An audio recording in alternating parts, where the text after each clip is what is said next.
கர்த்தருடைய நாமம் மகிமைப்படுவதாக. நான் உங்கள் சகோதரி மெஸ்ஸி என்ன வாக்கியம் கர்த்தர் இன்றைக்கு நமக்கு தருகிற வசனம் எரேமியா 31 25 வசனம். நான் விடாய்த்த ஆத்துமாவை சம்பூர்ணமடைய பண்ணி தோய்ந்த எல்லா ஆத்துமாவையும் நிரப்புவேன். இதுதான் நம் தேவாதி தேவன் நமக்கு தருகிற வசனம்.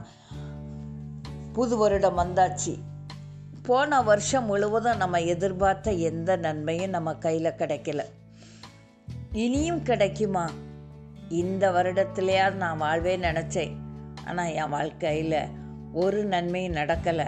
அதே வறுமை, அதே கண்ணீர், அதே நோய் என்று சொல்லி புலம்பிக் கொண்டு இருக்கீங்க இல்லையா?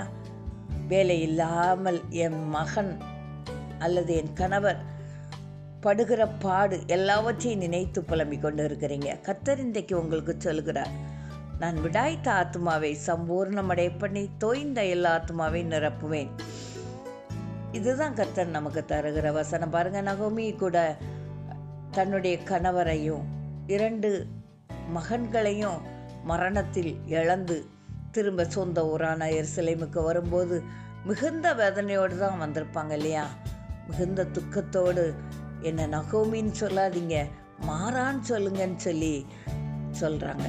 அப்படிப்பட்ட வேதனையோடு இருந்த நகோமிய ரூத்துக்கு போபாச திருமணம் முடித்து கர்த்தர் ஒரு மறுமலர்ச்சியை நகோமி வாழ்க்கையில் கொடுக்கிறார்.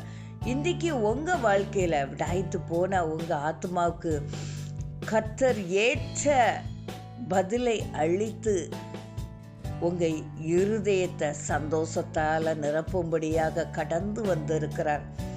அவரால் கூடாத காரியம் ஒன்றுமில்லை. நான் கூட மிகுந்த சோர்வுகளாக தான் இந்த வருடத்தை கடந்து வந்தேன். 25வது வருஷத்தை கண்ணீரோடு கடந்தேன். ஆனால் கர்த்தர் என்னையும் நிலைநிறுத்தி வருகிறார். நான் கேட்ட என்னுடைய விண்ணப்பத்தை கர்த்தர் கேட்டு பதிலளித்து கொண்டு இருக்கிறார். உங்களுக்கும் அதே போல் நீங்கள் செபித்த ஜெபத்தை, எதிர்பார்த்த எதிர்பார்ப்பை இன்றைக்கு தரும்படியாக கடந்து வந்திருக்கிறார். சோர்ந்து போகாமல் தொடர்ந்து தேவனிடத்தில் போராடுங்க. கர்த்தர் எல்லாவற்றையும் தந்து ஆசீர்வதிப்பார். கர்த்தர் தாம் இந்த வார்த்தை ஆசீர்வதிப்பார். ஆமென்.